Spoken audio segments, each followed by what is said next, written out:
여러분 반갑습니다. 안녕하십니까? 오늘도 하나님의 말씀을 찾아온 여러분 모두를 환영합니다. 오늘은 작은 일의 중요성에 대해서 말씀을 보겠습니다. 예수님은 작은 일의 중요성을 자주 강조하셨습니다. 그리고 우리가 이 신앙생활을 생각해 보면 우리의 일생에서, 우리의 생애에서 물론 결혼이나 입학이나 무슨 사업을 시작하거나 이런 중대한 변화도 있지만 거의 대부분의 시간들은 사소한 일들로 구성되어 있습니다. 우리의 일생 전체가 작은 일들로 구성되어 있다는 것을 우리는 잘 알고 있습니다. 따라서 작은 일을 함부로 하거나 등한히 하거나 이것을 잘못 취급한다면 일생 전체가 망가지게 될 것입니다. 마치 거대한 건물이 벽돌 하나하나씩 이렇게 쌓여져서 이루어지듯이 우리의 생애도 그렇게 됩니다. 그래서 예수님은 우리에게 작은 일의 중요성을 강조하셨습니다.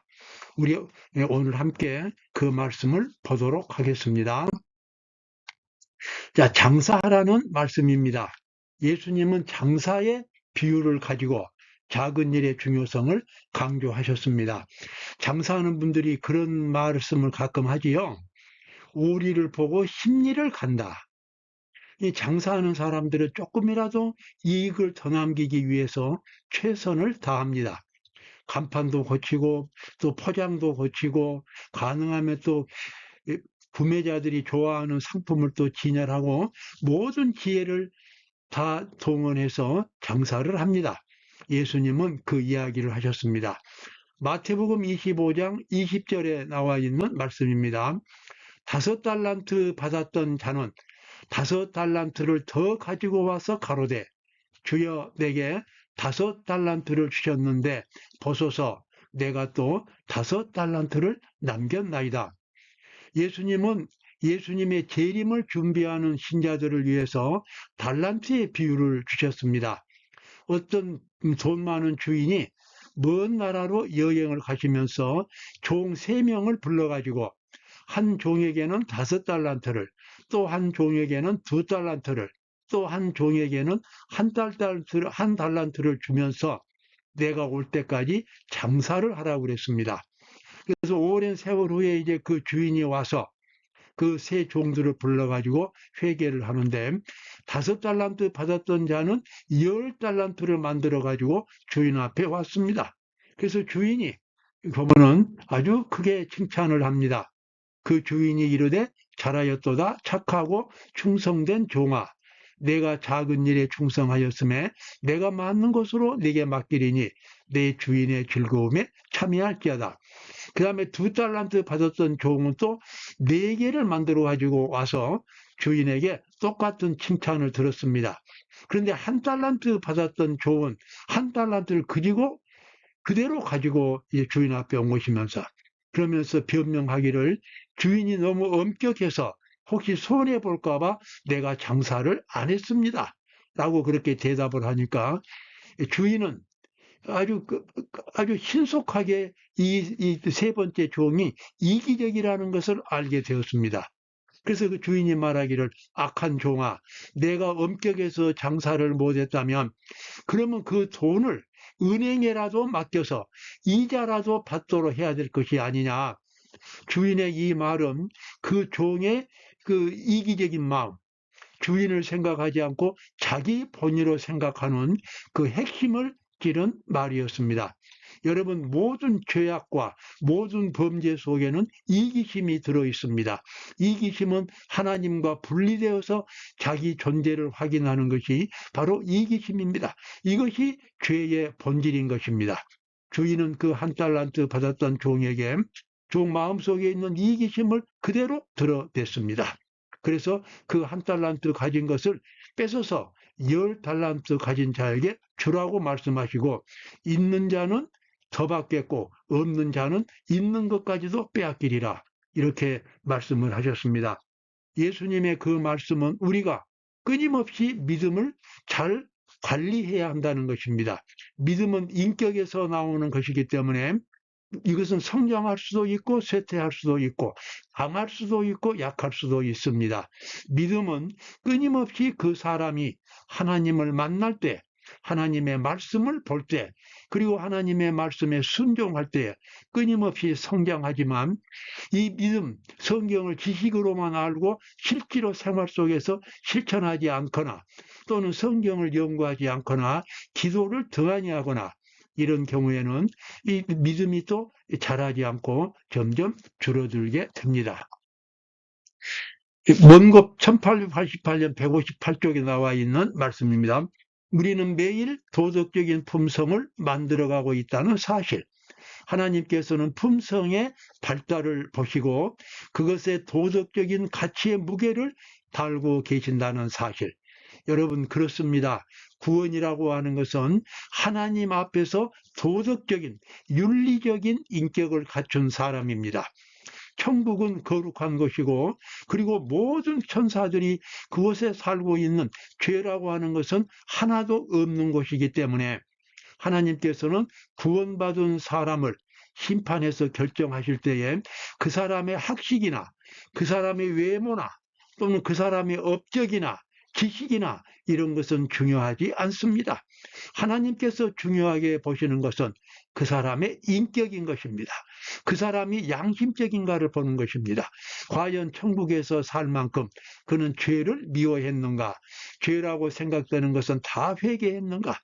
작은 일에서부터 큰 일까지 철저하게 하나님의 뜻에 순종하려고 노력을 했는가 하는 이것들을 하나님은 확인하시는 것입니다.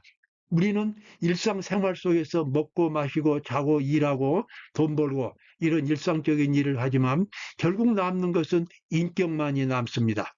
그래서 우리가 하나님의 백성으로서 이 세상을 살아갈 때에 무슨 일을 하든지 항상 하나님을 생각하고 하나님 앞에서 살아야 됩니다.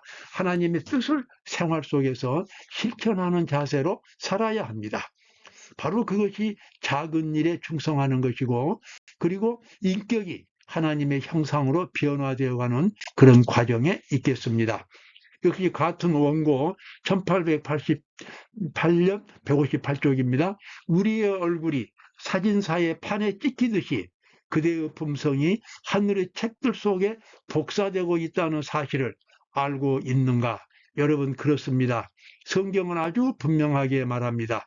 여러분과 저의 인격이, 그 정신이 하늘에 그대로 복사되고 있습니다. 그래서 아무리 은밀한 생각이라도, 아무리 감추고 싶은 동기라도 하나님 앞에는 다 드러나게 되는 것입니다. 그래서 우리가 하나님을 믿는 신앙생활을 할 때에 가장 지혜로운 방법은 하나님 앞에 늘 정직한 것입니다. 마음을 다 하나님 앞에 공개하는 것입니다. 그리고 마음속 깊은 곳에 하나님의 거룩한 뜻이, 말씀이 자리를 잡도록 회개하는 것입니다. 하나님 앞에서는 어떤 것도 감출 수 없는데 우리들은 자주, 죄인들은 자주 마치 하나님을 속일 수 있는 대상인 것처럼 착각할 때가 있습니다. 하나님 앞에서 사는 사람들, 창세기 39장 9절입니다. 내가 어찌 이 큰 악을 행하여 하나님께 득죄하리이까? 이 말은 요셉이 한 말이었습니다. 요셉이 형들에게 배신을 당하고 종으로 끌려와서 에집트에서 이제 종살이를 했고, 그리고 이 경호실장, 지금으로 말하면 경호실장입니다. 그 바로 왕의 경호실장 집에 노예로 있었는데 그 부인이 자꾸 요셉을 유혹해 가지고 타락시키려고 노력했습니다. 어느 날은 그 부인이 반강제로 붙들고 이 요셉을 이 잠자리를 같이 하려고 노력하자 요셉은 단호하게 그것을 거부하면서 이런 말을 했습니다. 내가 어찌 이 큰 악을 행하여 하나님께 득죄하리이까? 하나님 앞에서 내가 어떻게 비양심적인 이런 일을 할 수 있겠는가 하고는 그냥 옷도 제대로 못 입은 채 그 자리에서 나와서 도망쳐 버렸습니다. 그래서 그 여자가 이제 요셉을 모함을 했고 요셉은 나중에 감옥에 들어갔습니다. 바로 이 요셉의 태도가 오늘 우리의 자세가 되어야 합니다. 어떤 경우에도 우리는 악을 범할 수 없습니다. 죄를 범할 수 없는 것입니다. 그래서 나중에 요셉은 그 나라의 국무총리가 되는 그러하던 큰 출세를 했는데, 그것은 그가 하나님 앞에서 늘 양심적으로 살았기 때문입니다. 그러한 요셉의 모습은 오늘 우리에게도 큰 교훈이 되고 있습니다. 또 한 사람 바울에 대한 이야기입니다. 바울은 하늘의 분위기를 지니고 다녔다. 그와 교제한 사람들은 모두 그의 그리스도와의 연합에 감화를 느꼈다. 바울은 정말 예수님을 마음속에 충만하게 모신 사람이었습니다. 그래서 바울을 만난 사람들은 바울에게서 예수님의 모습을 보았습니다. 그리고 많은 사람들이 이 그리스도로 개종을 했습니다. 우리도 그렇게 끊임없이 그리스도를 만난다면, 그리스도의 마음과 마음을 통해서 교제를 나눈다면 사람들은 우리에게서 예수님의 모습을 느끼게 될 것입니다.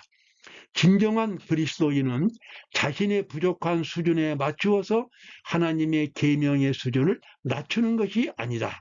계속 그것을 완전한 수준으로 높일 것이다. 그렇습니다. 하나님의 거룩한 율법대로 살면서 자꾸 이렇게 수준을 낮추는 것이 아니라 더 높은 수준으로 올리는 것이 정상적인 그리스도인의 삶입니다. 그리고 그리스도인에게 있어서 하나님의 율법과 계명은 참으로 하늘의 보석처럼 귀중하고 아주 값비싼 것들입니다.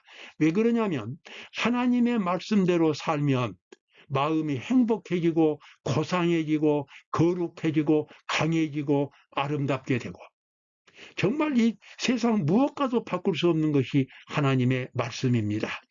하나님의 말씀대로 사는 것은 곧 자기가 출세하는 것입니다. 사람들로부터 존경을 받는 것입니다. 언제 어디서도 두려움이 없습니다. 하나님의 말씀은 정말 하나님께서 우리에게 주시는 보석과 같습니다. 그래서 진정한 그리스도인은 하나님의 말씀을 사랑합니다. 아낍니다. 그리고 그 말씀대로 살기를 기뻐합니다. 산상보훈 109쪽에 나와 있는 말씀입니다. 천사들은 봉사할 때에 종으로서가 아니라 아들로서 한다. 그들과 그들의 창조주는 서로 완전히 연합되어 있다. 하늘의 풍경입니다. 그들에게 있어서 순종은 고역이 아니다. 천사들은 하나님과 완전히 하나가 되어서 천국에서 삽니다. 여러분, 우리도 천국에 가면 이제는 하나님 아버지와 우리 하나님이신 예수 그리스도와 성령 하나님과 그리고 또 천사들과 또 더 멀리에 있는 우주 거민들과 마음이 하나가 되어서 살게 될 것입니다. 그리고 그곳에는 사랑의 위대한 원칙이 모든 피조물들의 마음을 장악하고 있습니다. 역시 아까 보았던 말씀 원고 1888, 158쪽에 있습니다. 우리는 지금 천사들이 사는 사회에 적합하게 되어가고 있는가? 우리는 거룩하신 하나님 앞에 나아갈 수 있는가? 그것을 느끼고 있는가? 우리 스스로 확인해 볼 필요가 있습니다. 에베소서 5장 15절로 17절에서 시간의 귀중함을 우리에게 강조합니다. 너희가 어떻게 행할 것을 자세히 주의하여 지혜 있는 자같이 하여 세월을 아끼라. 때가 악하니라.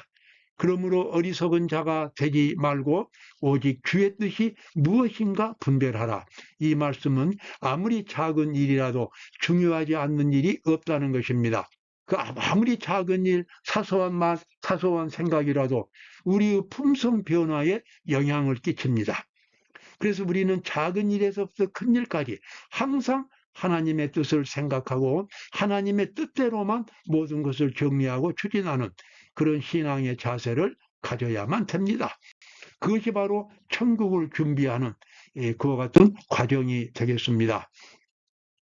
예수님의 사명은 사람들을 신의 성품에 참여하는 자로 만들어 하늘의 율법의 원칙과 조화되게 하는 것이었다. 마음속에 예수 그리스도를 영접하면 예수님이 마음속에서 끊임없이 우리의 품성을 만들어 가십니다. 하나님의 거룩한 형상대로 우리 마음을 만드시고 우리 정신을 바꾸시고 우리 속에 거룩한 사상을 심어 주십니다. 그것이 바로 예수님께서 하시는 구속 사업입니다. 그래서 여기 나와 있는 대로 예수님의 사명은 사람들을 신의 성품에 참여하는 자로 만들어 하늘의 율법의 원칙과 조화되게 하는 것이었다. 자, 여기 나와 있는 말씀, 이런 과정에서 우리는 죄에 대해서 아주 엄격해야 합니다. 만일 내 오른손이 너로 실족해 하거든 빼어버리라. 내 백체 중 하나가 없어지고 온몸의 지옥에 던지지 않는 것이 유익하다. 죄를 짓는 그리스도인은 존재할 수 없습니다. 죄는 하나님과 원수가 되기 때문에 그렇습니다. 그래서 진정한 그리스도인은 하나님의 뜻대로만 사는 사람입니다. 만약에 하나님의 뜻대로 살지 못했다면 마음의 고통을 느끼고 수치를 느끼고 즉시로 회개합니다. 그리고 다시 하나님의 말씀으로 돌아옵니다. 그렇게 살면 그 사람의 인격과 정신은 하나님의 형상대로 끊임없이 변화되고 있습니다. 시내산에서 주어진 율법은 사랑의 원칙을 반포한 것, 즉 하늘의 율법이 땅에 계시한 것이었다. 그래서 이 시내산에서 하나님께서 내려오셔서 이스라엘 백성들 앞에서 십계명을 반포하실 때에 아주 무섭고 놀라운 광경처럼 보였지만 사실 그것은 사랑의 율법이었다고 하는 것입니다. 누구든지 그리스도를 마음속에 영접하면 모든 하나님의 말씀을 순종할 수 있는 그와 같은 인격으로 정신으로 변화되기 때문에 그렇습니다. 여러분 마음속에 예수님을 그렇게 영접해 보시기 바랍니다. 산상보훈 148쪽입니다. 율법과 하나님의 본성에 대한 위대한 원리가 산상에서 하신 그리스도의 말씀 가운데 구체적으로 나타나 있다.